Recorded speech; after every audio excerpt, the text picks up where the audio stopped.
Welcome back, everyone. So, last episode, we cursed the Earth and got some cursed Earth. Now we are going to put it to use so that we can finally get a mob spawner up and running. I apologize for the delay between last episode and this. I try to get an episode out of something every day, but did not happen this weekend. I was away at a conference for my job, my day job. Not an awesome Minecraft YouTube conference. That would have been fantastic. It was just a boring scientific conference. But, well, it wasn't that bad. But, yeah, that kept me from getting out any episodes over the weekend. I'm sorry for that. But now I should be back on schedule and should have about an episode a day. That's my goal. So, I did some thinking where I want all of this to go. And what we're doing with this cursed Earth is we're basically making a spawner whose sole purpose is to make mob essence for us so that we can run our mob spawner from Mine Factory Reloaded. So I came down here and cut away a section that we can put our cursed Earth in. This is, starting from here, 15 by 5. That means we can run 3 grinders, and they will produce drops and mob essence. And this stuff spawns mobs really fast, so it's going to be quite quick. But it's not going to be that simple. We also want to be able to turn off the mob spawner. And for that, I have some just vanilla redstone lamps. So what we need to do is test where these lamps need to go in order to actually turn off all the spawns. So, okay, we can actually think about this. A redstone lamp is light level 15, I believe. So next to it will be 14, 13, 12. So 12 will be right below it. That's fine. So this will be 11, and this will be 10. So actually, if we put one redstone lamp at each place where there is a grinder on the wall, this should be plenty to light it up. Now this is going to be experimental. I know in the past, if Cursed Earth got a high enough light level, it... Oh, here we go. However, when light shines upon it, it will cease spawning mobs and will very quickly return to regular dirt. Now, the question is, what light level is necessary to set it on fire? I know in the past it's been... It hasn't taken much light, but I think it has been changed so that it's primarily sunlight that affects it. So I think that if we have this redstone lamp, it won't actually burn up our cursed Earth. We'll have to see. Okay, and where am I going to want the switch for this? I think probably here. So we're going to have to run redstone.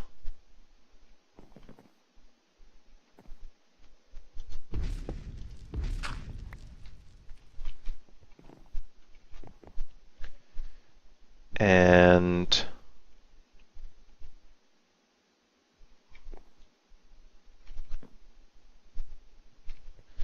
you know what? I've changed my mind. We're going to run the redstone just direct. So it's going to come around here. Oh, and I leveled up in Ars Magica. Cool. Now I am level 19.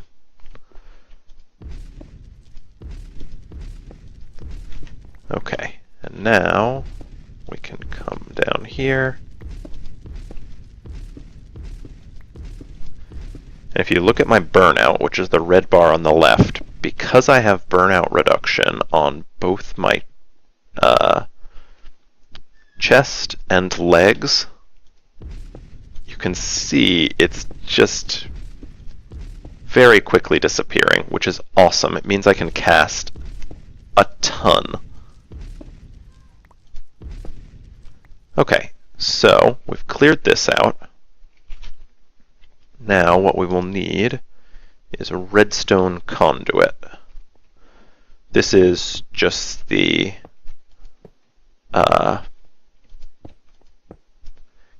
Ender IO standard redstone conduit. It's going to act...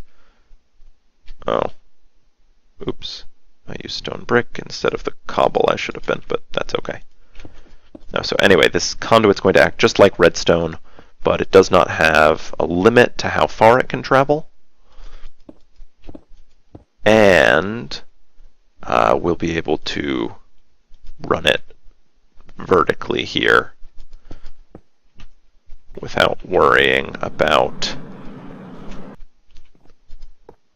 any of the limitations of normal redstone. Plus, we'll be able to hide it. Okay, so if we do all that, and then fill that in. Okay, we will need a few more covers, or facades.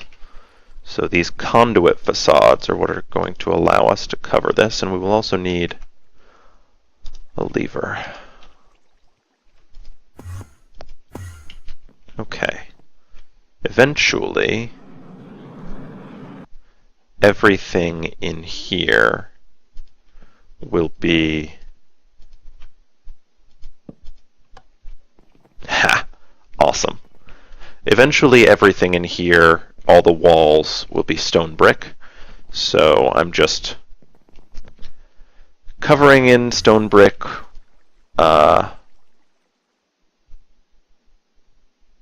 there on the wall for now. It stands out a little bit. For the moment, it looks a little strange, but eventually it will blend right in. Okay, so now we should do a test. Take a cursed earth, place it right here, see if it spawns anything or lights on fire. It is not yet lit on fire. If we turn the light off, now it's only 1, so it's not going to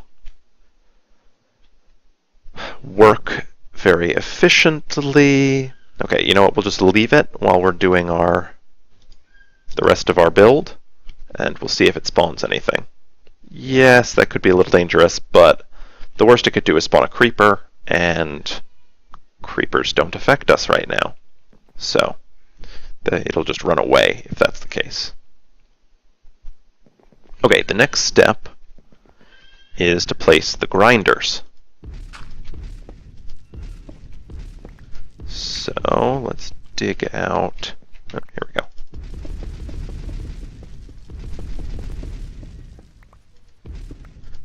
A little overzealous. So as the bolt of mining gets further away from me, the angle is more important, so I can't dig a straight hole as easily as I would like. Okay, here we go. All 3 of the backs there are now revealed. Let's place our grinders. Oh, okay.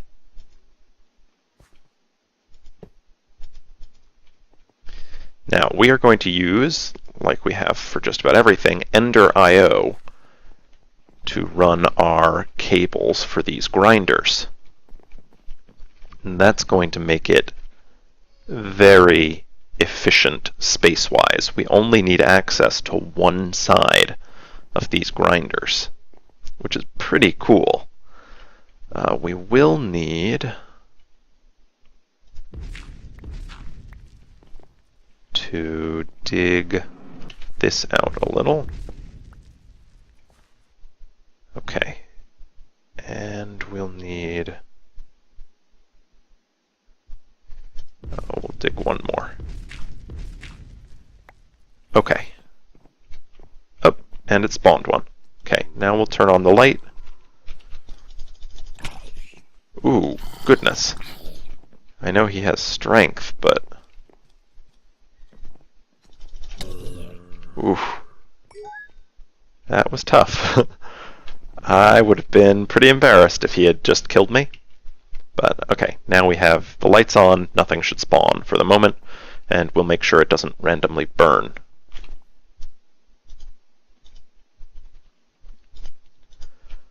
Okay, so we have these spawners. They need three things. They need to receive power, and they need to transfer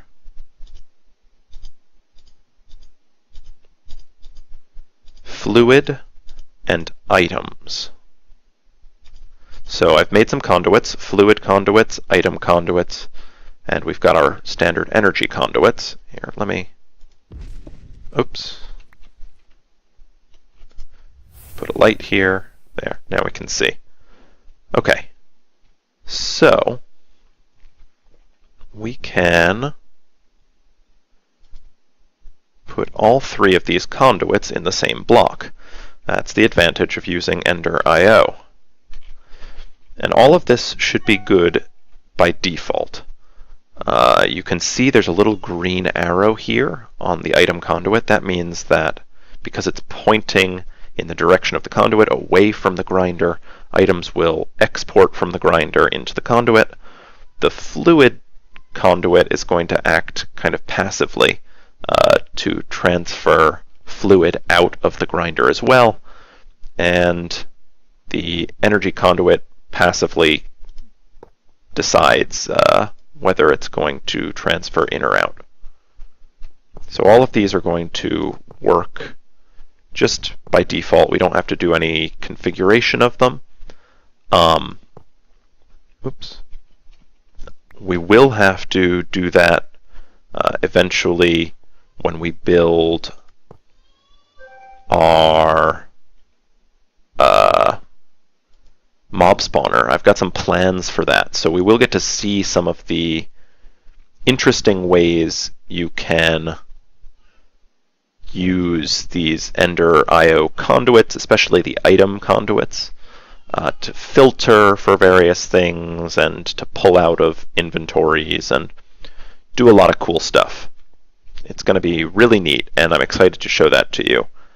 I was playing around with it a little bit yesterday on a test world, and it is pretty powerful.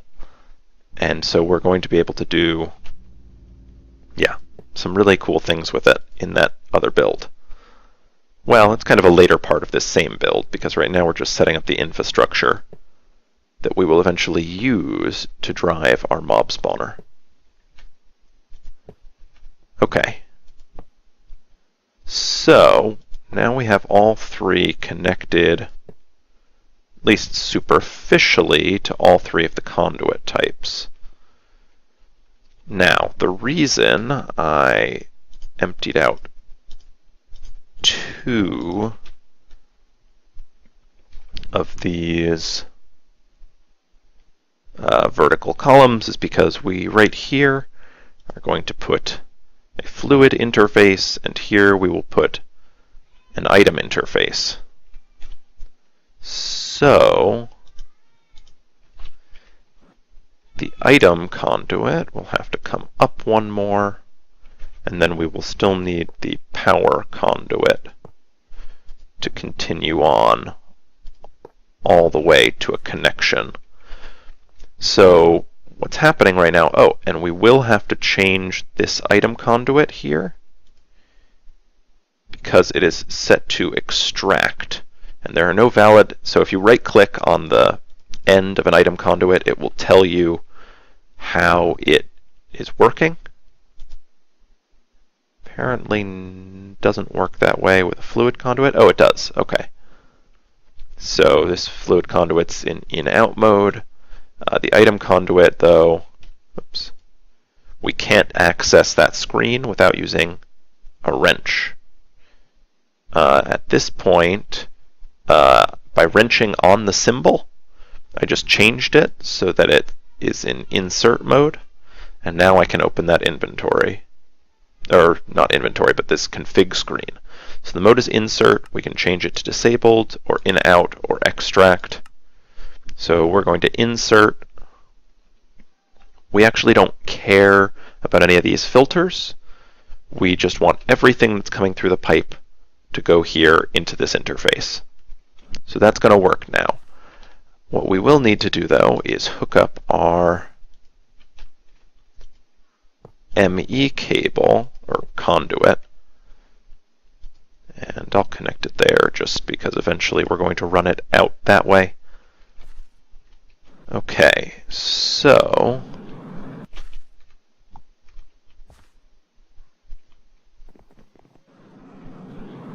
oh, okay, I was doing this wrong. Of course, I'm running this all the way up to the ceiling, not just randomly stopping it. Okay. Come on. Great. So, we'll run these all the way up. And then bring... Okay. Okay. I've activated hover mode. No, I haven't. Oh. I updated the server version to 1.1.2, so some of my hotkeys have been altered. I need to go back in and make sure that I can change my jetpack mode. That is something that is very useful, especially now. Okay, let's just find the mechanism tab. Okay, we want it to be M. That's not working. What is M also used for? I see 2. I am going to move that randomly, and then move this one also. Semicolon is my default. I don't need to do anything with that button key. Okay, there we go. Now hover mode is working. We can run this cable across the ceiling here.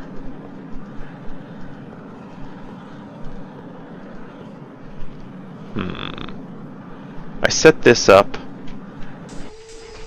because sometimes crafting stops on the ME system, and if you change the state of the system, it will then restart the crafting.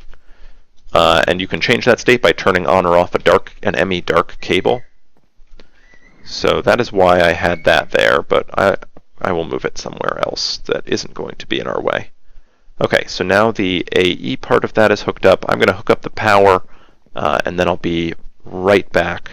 I think once I do that, we can test this system out, or we can fill in the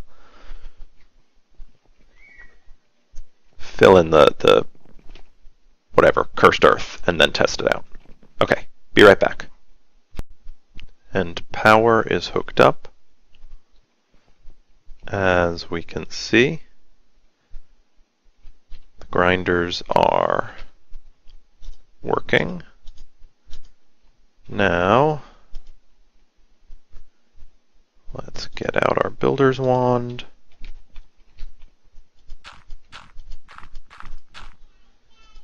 And fill in our cursed earth.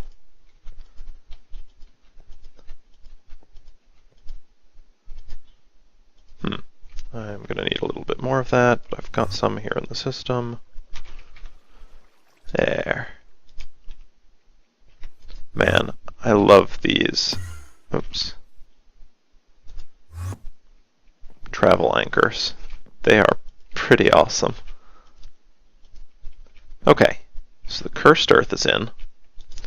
One last thing. I'd like to be able to see what's going on in there, but I don't want any light to penetrate. So I made some dark glass, which allows us to see through, but does not allow light. Okay, so theoretically now, if we turn off the lights in there, mobs will start spawning. No matter where they are, they will get killed by the grinders. Ooh. Once the grinder's timer goes down. Theoretically, here we go. Mob essence should enter the system. So we are now producing mob essence, and if we watch here, every once in a while we should see an item pop in the exported items slot.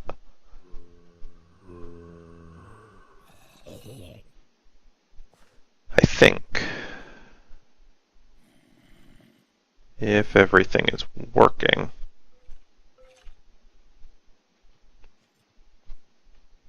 I do not like that we haven't seen anything pop in there.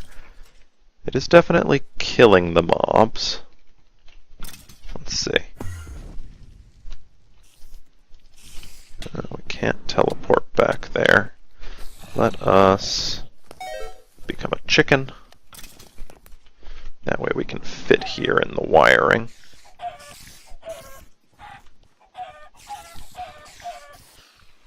Okay, so you can see the mob essence is moving through our fluid pipes.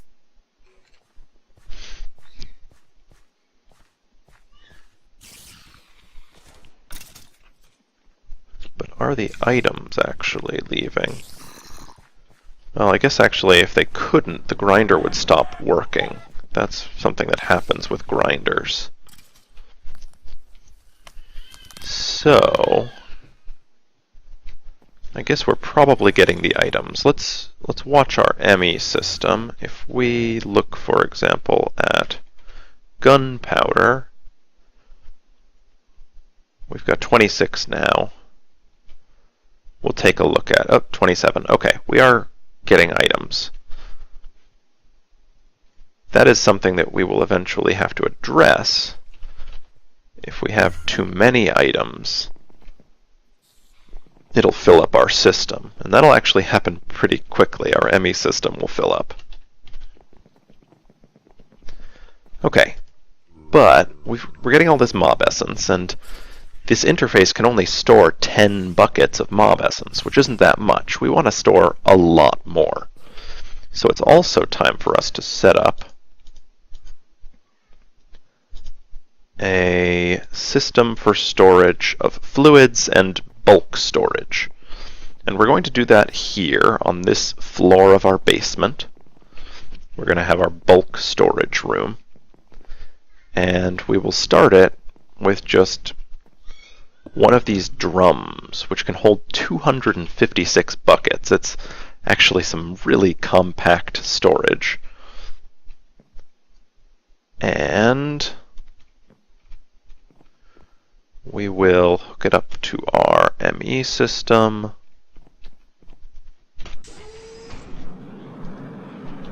Oops.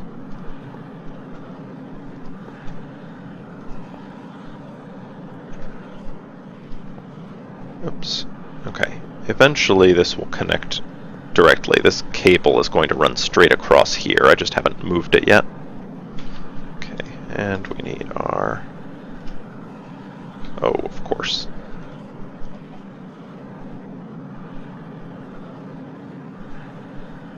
Okay, let's... Great, we've grabbed that. Oh, and we can see we didn't even get to watch it happen. Our drum is now storing mob essence. It'll take 250 buckets of the stuff to fill this drum up. and we've put on it a storage bus. So with the fluid storage bus, the ME system has access to this essence and can add to the essence in the drum and take away from the essence in the drum, which means we'll be able to use it when we want to. Now eventually I might want to store more essence than this. My options for that are either to set up another drum similar to this with a storage bus on it, or I can begin storing fluids in my ME system itself. And for that I need to make a fluid storage cell, or any of these fluid storage drives. Now, the reason I didn't do that to begin with is because they're kind of expensive, even for the smallest storage drive, and I'm not sure how much fluid that will store. I don't know if that would store more or less than the 256 buckets that I'm going to be storing here. I may look that up, or we can test it, but for the moment I think this drum is going to serve the purpose we need.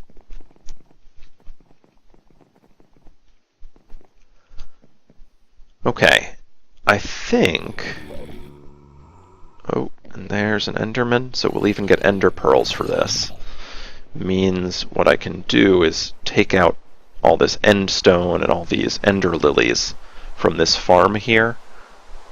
I do not think I will need them anymore. How did you get here, chicken? Well, I guess you could have wandered in from the entrance. Still, it's kind of a long way for you to go into the base. Eventually, I need to do something about these doors. I'm not sure what. I like that they have the stone brick. I may extend them a little and put a layer of ethereal glass here. But if I do that, I'll show you, because ethereal glass is lots of fun to make. And by that I mean it's one of those things that uses unstable ingots that I talked about last episode, I think, that can blow you up while crafting it, which is always fun. Okay, that's going to do it for this episode. We've got our passive mob farm here that's going to use those spawns on the cursed earth to provide us with mob essence. We've already got 15 buckets of it. It will not take long for that to fill up, in which case we may want to just turn this off.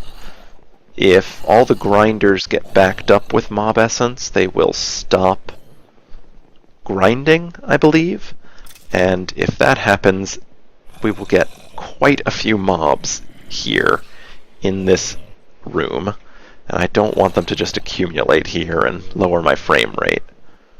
Theoretically, I could do some fancy redstone to automatically turn on the lights if the grinders stopped working, and I might do that at some point, but I think it probably requires buildcraft gates, which we do not yet have the infrastructure to make. Just another thing to add to the list of things to do. Next episode, we're going to look at how we're going to use this mob essence to make what I think is going to be a very impressive mob spawning room that will spawn us any mob we desire, as long as we can capture it in a safari net. I'll see you then. Bye.